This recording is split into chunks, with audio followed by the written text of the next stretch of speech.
And our top story tonight, the countdown is on until America celebrates a historic milestone. The nation turning 250 with celebrations planned from coast to coast. Tonight, we're getting you ready for the holiday with what to expect nationwide and what you need to know before heading out locally. But first, we want to take you live to the National Mall in Washington, D.C., the nation's capital, getting ready for what will be the largest Independence Day fireworks show in U.S. history. More than 850,000 fireworks shells will be launched from 10 sites across the city. Of course, NBC News is going to have special coverage all weekend long. Tom Lamas anchoring a special edition of Nightly News from Washington, D.C. on the 4th of July. And you can watch it all right here on WSAV as America marks its 250th birthday. And right back here at home, thousands expected to fill downtown Savannah for a celebration of their own. Continuing our team coverage now, WSAV's Tyler Nicole, how city leaders are getting ready for a fireworks show just special for them. Thousands are expected in the Coastal Empire for the upcoming holiday weekend. On top of the many celebrations and parades going on, Savannah Police Department wants to make sure everyone remains safe.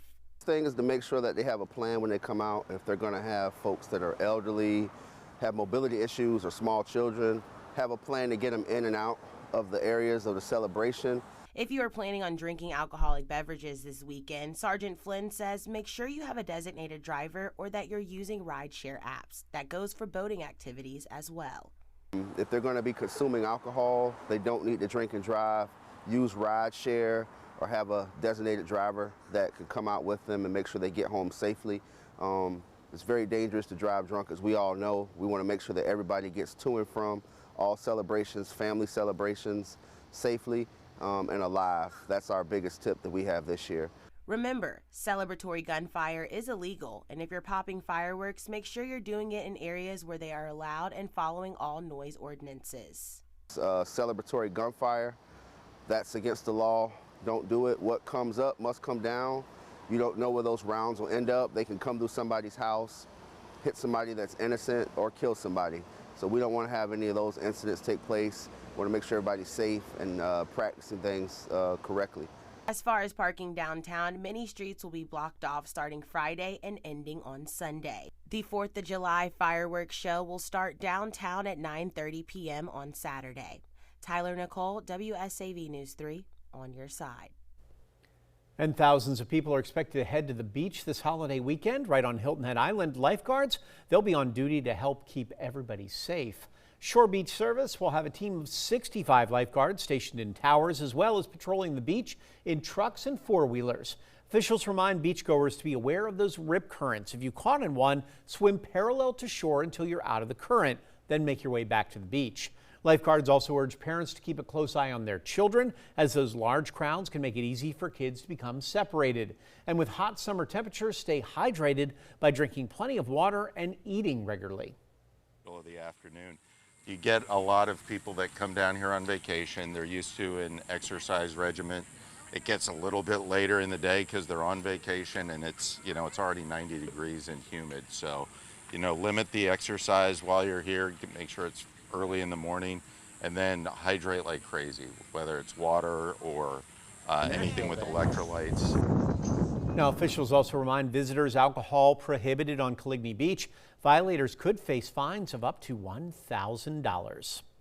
And while many of you are still finalizing those holiday plans, Tybee Island leaders reminding visitors to expect heavy traffic and follow the beach rules and plan ahead before you're making that trip.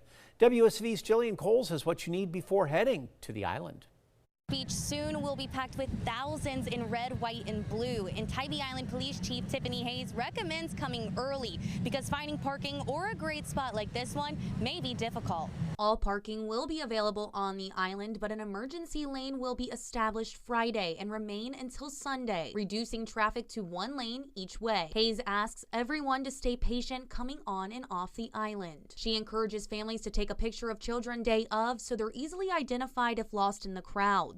And Tybee police and fire personnel will cover the island, making sure no one is drinking and driving and everyone is following all firework rules. Fireworks from the beach, we don't allow fires on the beach at all, and firework would be considered a fire. Only from private property, and you can't shoot them near the nursing homes, no center of the roadways, and no short-term vacation rentals.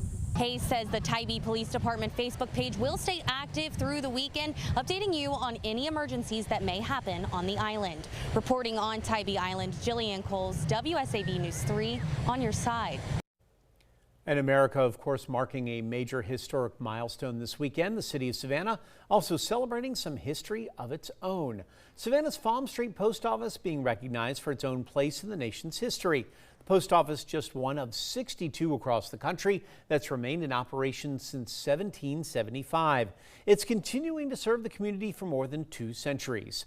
During today's celebration, the U.S. Postal Service also unveiled the new commemorative stamp honoring America's 250th anniversary. USPS officials say celebrating the nation's milestone in its city, as historic as Savannah is, it just makes the occasion even more special.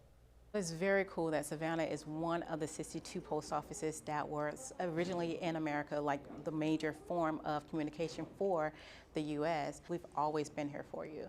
Rain, sleet, snow, we've been here from the beginning to now. So it's definitely, it feels like it brings us all together as a community to let our customers know we're always going to be here to deliver for you. And remember, you can pick up the new America 250 commemorative stamps and other collectibles at your local post office, or you can order them online through the USPS Postal Store. And just in time for the holiday weekend, Revolutionary War cannons recovered from the Savannah River. They're now on display at the Savannah History Museum.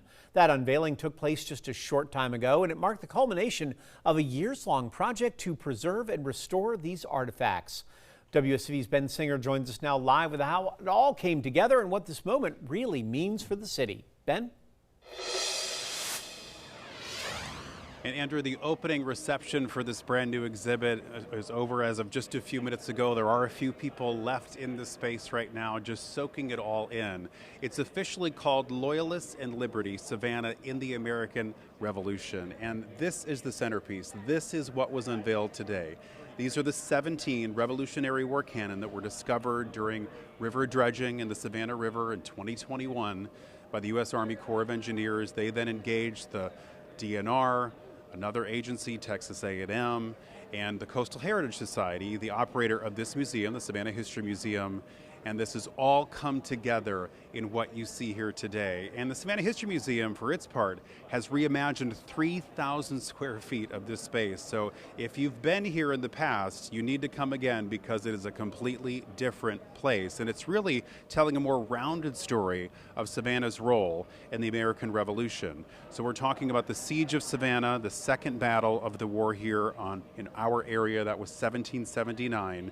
They believe that those cannons were scuttled by the British at 5 Fathom Hole, which is a location right off of Fort Jackson, Old Fort Jackson, along the Savannah River. That was a strategic point in the river, and that was to prevent the French from coming to the aid of the Americans, and it actually worked because, as we know, the Siege of Savannah was a losing battle for the Americans.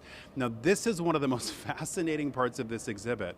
These are not recreations right here. These are artifacts that were actually found inside one of these cannon. 14 of the 17 were loaded when they were scuttled into the Savannah River. I think they wanted to make them inoperable. So what you are seeing on display here are organic materials like wood and rope and paper that actually survived for hundreds of years at the bottom of our river. So you can see this on display now. It's included with regular admission to Savannah History Museum. You can find all the details on Coastal Heritage Society's website, chsgeorgia.org, and it's open all weekend long, so check it out. In Savannah, Ben Singer, WSAV News 3, on your side.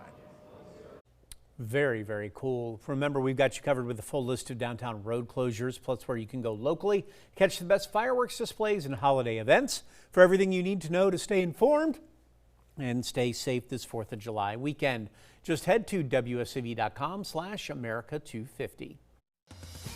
Now, Time Saver Traffic, sponsored by Arrowhead Clinic, the accident doctors, where it pays to get well. Well, that multi-car crash on Fort Argyle Road, it did cause some closures that way. So we can see here there is some backup on 17 heading that way. Their road is closed right there. Same thing on 204 Abercorn Street, and then on 95 from Pooler down to the Richmond Hillway. So that road is closed. It is causing a lot of backup. Keep that in mind. Maybe go another way if you can. We're also seeing some congestion heading up toward Hardeeville. There was a crash in between 278 Bluffton and Hilton Head. Not sure if it's closed up, but there also is still some congestion on both ways around that area as well, allowing for drive times to be a little bit slower still at this hour.